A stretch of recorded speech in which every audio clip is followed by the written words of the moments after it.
I was hoping that you would have a great answer for what is Stoicism. Okay, obviously that's a huge question. So I guess the core idea in Stoic ethics, the kind of the practical side of Stoicism that people are most interested in today, is the idea that your happiness, your well-being, your ability to live a good life is based simply on developing the right kind of character or frame of mind. It's about how you think about things. It's about the attitudes that you have. These are the things that shape your ability to live a good life, rather than external possessions or success or fame or fortune. All of those things can be nice to have, but you don't need them. That's, I think, is really the core idea. Fantastic. Is Stoicism seeing a modern revival? And if so, why do you think it is? Yeah, I mean, over the last 10, 15 years, I think there's been a clear increase in interest. I think before about 2010, there were a few people out there that took Stoicism seriously, but they were very much on their own. And in the last 10 years or so, there's been this huge explosion of interest. As you will have seen, lots and lots of popular books published, blogs, podcasts, all the rest of it. Now, as to why, I mean, that's the big question. And I've tried to make up various answers to that in various interviews over the last few years. And the truth is, I genuinely don't know if there's one straightforward answer. But evidently, there are a lot of people out there at the moment who feel like they could do with some help in one way or another. And I mean, we might think about, what's happened to the world in the last 10 years. Well, the economy hasn't been great in the developed world. There's been a lot more uncertainty. The rise of the gig economy. There's been, the explosion of social media, smartphones, people feeling that they're always on, 24-hour rolling news, information overload. There's all these things going on that might make people feel that they're a bit out of control or a bit overwhelmed. And Stoicism perhaps offers some encouragement for people to slow down, to stop, and to reflect about what's most important in their own lives. So that might be part of it. I think you're probably right, but I have another idea to throw at you. Penguin Publishing has said that year over year, this is in 2020, they said year over year for the last 8 years, there has been an increase in sales of ancient Stoic books every year for 8 years.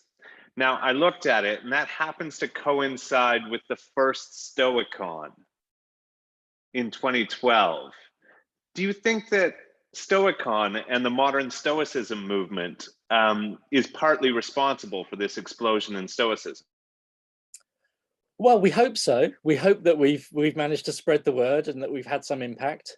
And obviously, yeah, we've done quite a bit over those years. I mean, we can't claim all the credit. Other people have been doing things independently. I mean, someone like Ryan Holiday, I can't not mention him. His book has been a phenomenal bestseller with Stephen Hanselman. So they've been doing their thing as well. We've been doing our thing with Stoic Week and Stoicon.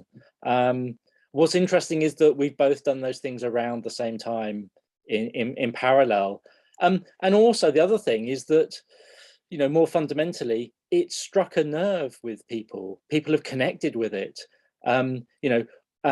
Someone like Ryan Holiday or Donald Robertson, who's involved in modern Stoicism. I mean, they can write a great book, but unless people connect with it, it's not going to become a bestseller. So we've put the message out, but people have connected with it for their own reasons. That makes sense. Do you think that there is anything about Stoicism that is misunderstood, like widely misunderstood in popular culture? Yes, I mean, I think there still are quite a few preconceptions. So in the, one popular misconception is that Stoics are completely emotionless. And that's not strictly speaking true. There are some negative emotions they think we ought to try to avoid, but they also encourage some positive emotions. And connected to that, there's also the idea that the Stoics are encouraging people to repress their emotions or deny them, to bottle them up. And that's definitely not what they're suggesting. Anyone will tell you that that's a deeply unhealthy thing to do. So they're suggesting that we look at the world in a different way so that we don't experience negative emotions in the first place. See the world differently so you don't get angry at all, not bottle up your anger and leave it there to fester, which obviously is, a recipe for disaster. So I think those are misconceptions. And then perhaps connected to that issue of emotions as well is the idea that this is something that appeals primarily to men rather than women. That it's some kind of macho thing. It's to do with resilience and being tough and unemotional. And again, I think that's an unfair image, a representation of Stoicism. And in my experience in the modern Stoicism movement, we've had a very gender balanced audience of people that come to us. There are just as many women interested in Stoicism as there are men, I would say, in my experience.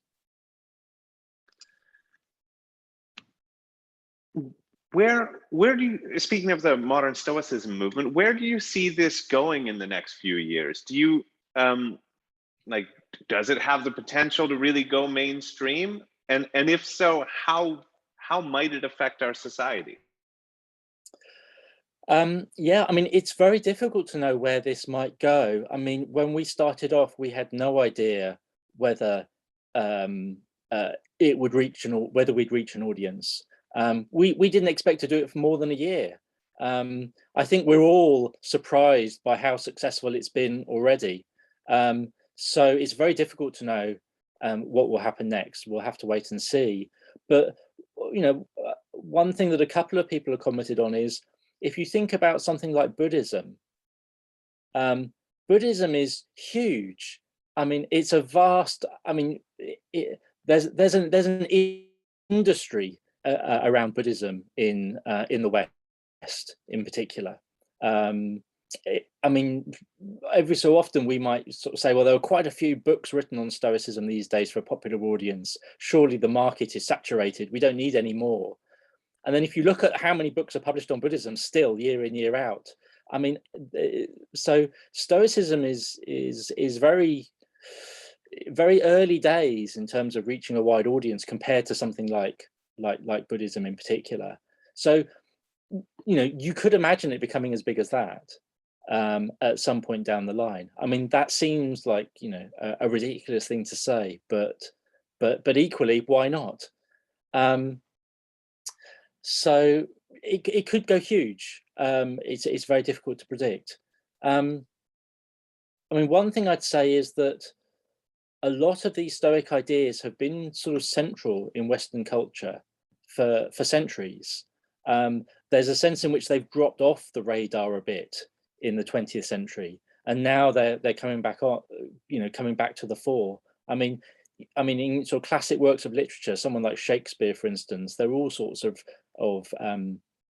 Stoic references. He was reading Seneca and other things, and you see this throughout the ages. So I think there's no reason why it couldn't become more mainstream in Western society. And as for whether that would be a positive impact or not, I mean, I think for sure it must surely be a positive impact, right?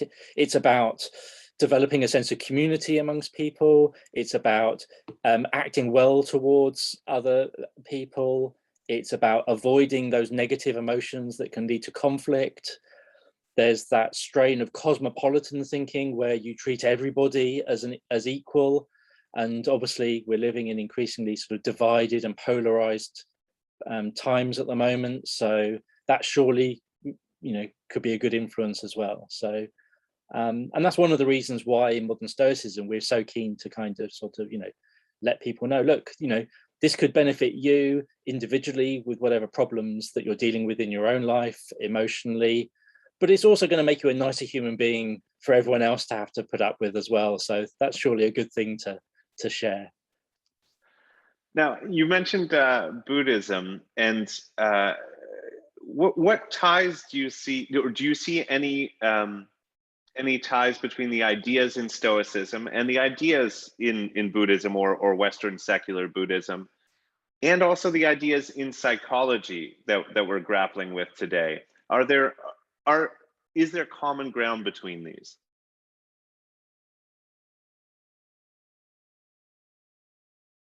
Yeah, I mean, I think there is some common ground.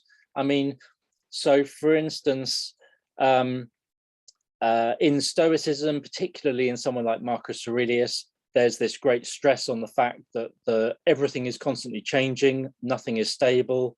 I mean, this is very similar to the sort of Buddhist idea of impermanence of all things. There's also that idea in Stoicism that it's the way that we look at the world, the judgments that we make about things that determine our experience and our emotional lives and what we value and what we think is important. And I think that resonates with a number of Buddhist ideas as well. It's about changing the way you look at the world, and avoiding a strong sense of attachment to material things. Again, the Stoics are going to resonate with that sort of thought, right? Focus on developing your inner character rather than pursuing ephemeral, constantly changing objects and possessions and that kind of thing. So yeah, I think there are some clear connections there. And what about with modern psychology? Oh gosh, I mean, well, psychology is such a huge is you know, that's such a broad term. So I mean, yeah, it depends how you pin it down. I guess sort of, I mean, cognitive behavioral psychotherapy, that kind of thing. The kind of the connections with Stoicism there are quite clear, I think, and people have done work to show the way in which the founders of that tradition of psychotherapy were influenced by Stoic texts and quite openly acknowledge that. So there's a sense in which they're an offshoot of Stoicism, we might say. And I guess finally, what would you recommend to somebody who hadn't heard about Stoicism and was thinking about looking into it?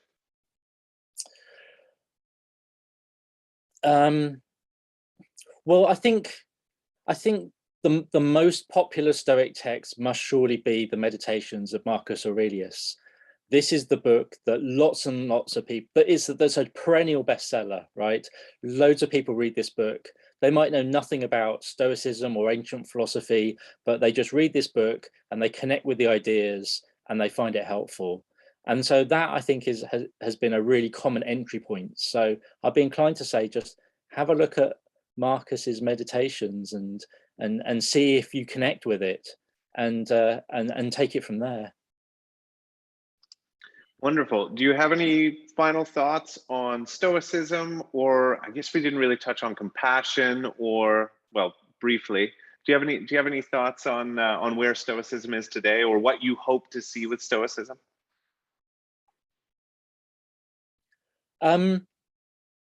I think there's a strong, flourishing community of people with an interest in Stoicism at the moment, and that's a really good, nice thing to see.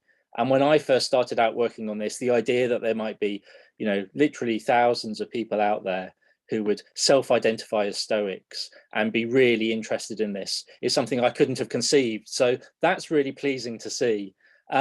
But you know, as you were hinting at earlier, I mean, there are millions and millions and millions of people out there who have never heard of this at all, and a number of those people might well connect from it and benefit from it. So it would be great to kind of, you know, reach that wider audience. And in fact, this year, when we ran Stoic Week just a couple of weeks ago, what was interesting is that the majority of the people that signed up for it this year were doing so for the first time. They weren't people repeating it. We've often had people repeating it in the past. So we are continuing to reach new people. and that's a really nice thing to see happening.